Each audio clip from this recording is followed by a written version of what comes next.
Hey there, Power Diary friends, Danielle here. So have you heard about our newest feature launched within the Power Diary platform, Diagnosis Codes? That's right. Diagnosis Codes allows you to keep accurate records of diseases, disorders, symptoms, and other reasons for patient encounters.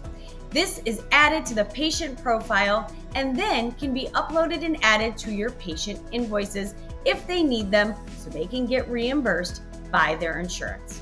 I'm going to show you today how you can go ahead and view the preloaded ICD-10 codes that are already within the system, how you can add your own codes to the Power Diary system, how you can then attach them to your patient profiles, and then if necessary, how you can add them to the invoices, or if you want, not add them to the invoices.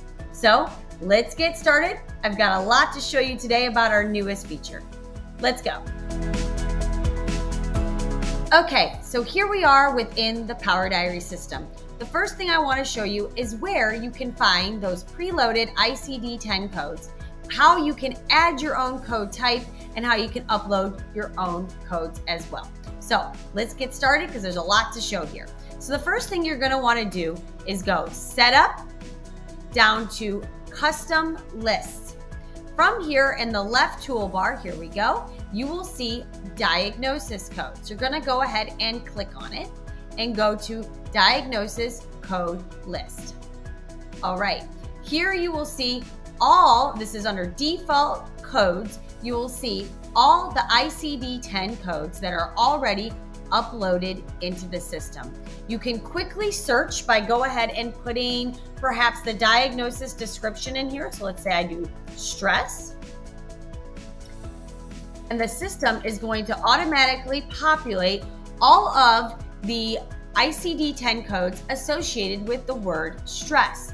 Now, if you knew the specific code that you wanted to go ahead and search for, so let's say I wanted F4312, you could go ahead and search by that specific code. Awesome. So all of these are already uploaded into the system. So all the most commonly used ICD-10 codes, all the ICD-10 codes are uploaded into the system. But let's say you're using ICD-11 or you're using CPT codes, or you just want to use codes that your business uses internally. You can go ahead and create a custom code type and then add custom codes or custom diagnosis to that type. So first thing you do is you go to Diagnosis Code Type, and you're going to go ahead, and I've got a couple in here that I've been playing around with, but you're going to do Add Diagnosis Type. So this is the code type. So let's say I want to do ICD-11 because I'm already on 11. I'm going to go ahead and click Save. And now I'm going to go to Diagnosis Code List, and I'm going to do Add Custom Diagnosis. Now you can go ahead and type in that code. So let's say this is by no means a real code, but let's say I'm making one up here, and I'm putting it under my code type. Click the little drop down, you'll see the code type I've made. You can add in the diagnosis, stress, test, diagnosis, example. This is my example again, this is not real life. I'm gonna go ahead, I'm gonna click Save. And now if I go to Custom Codes, I will see that that is added, and that is the example, and it's under ICD-11. So there we go. All right, so that is the first step in this new diagnosis code feature. Now I'm going to show you the next step, and that is adding it to a patient profile. Okay, so now I'm going to show you how to go ahead and add a diagnosis to a patient profile, and then how to go ahead and add it to an invoice. I'll also show you how to remove the diagnosis from an invoice and what happens if you don't put a diagnosis on a client profile.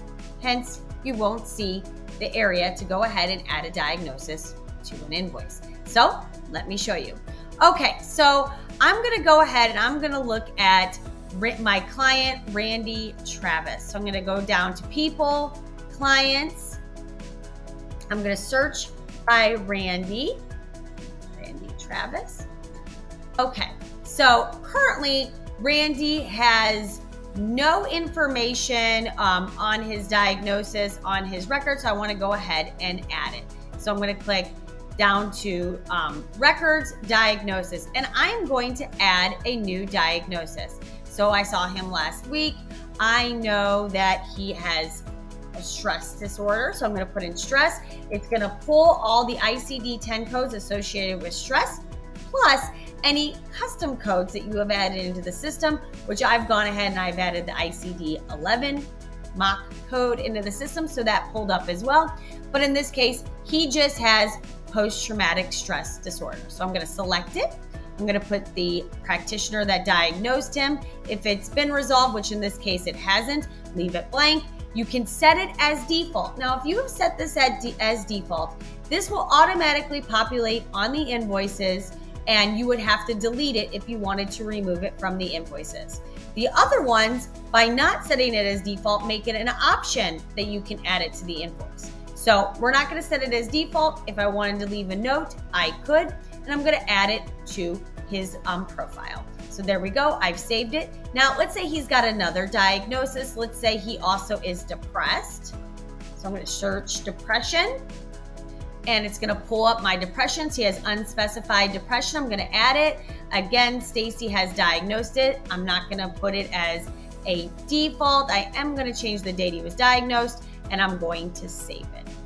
Awesome. Okay, now I've got two diagnoses that are associated with Randy. It's on his profile, and I want to go ahead and add it to an invoice. So you could go to billing and then down to invoices, and you can generate an invoice, or again, you can do this from the calendar panel. So here we go. He had a general therapy session on the 9th. I'm going to go ahead and pull it and look at it. All right. Oh, it's pulling up the appointment. Let's over here. We're going to edit the invoice. And as you can see, you now have the option here, right here, for diagnosis. You can go ahead and select which diagnosis is associated with this appointment. Maybe it's both. So we're going to go ahead and add them both in here. And that is now associated with the appointment. Okay. So what does it look like on the invoice? So if we do print, you will see what it looks like now on the invoice. At the very top, it will list the two diagnoses, and here it will add them to being associated with the actual item or the description of the appointment they attended.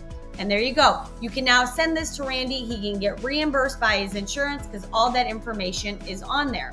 Now, let's say you don't want it on there. Simply exit off, and that diagnosis will not be on the invoice. And as you will see here, you won't even see them on the invoice at all. So it's preparing my invoice. Give it just a second. And here we go. Now you can see that the diagnosis isn't on there. It's just the item or the service that was provided, no other information. Cool. All right. So now what happens if you are a client that doesn't have any diagnosis associated with them? So let's go ahead and let's look here and find a client that doesn't. We're going to look at, we're going to do all practitioners. Let's see what that looks like. So let's add in an appointment for a client that hasn't seen anyone. All right, let's look at Dottie. So Dottie has no diagnosis associated with her profile, but I want to show you what it looks like on the invoice side of things. Okay, so here she attended her appointment. Now let's look at the invoice. All right, so Dottie has no diagnosis on her profile. As you can see, that little area for the diagnosis to add it in there is not in there.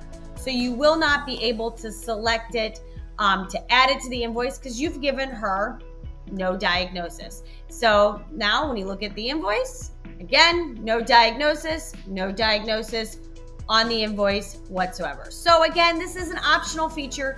You do not have to use it. If you don't use it, you won't even have the option on the generate invoice.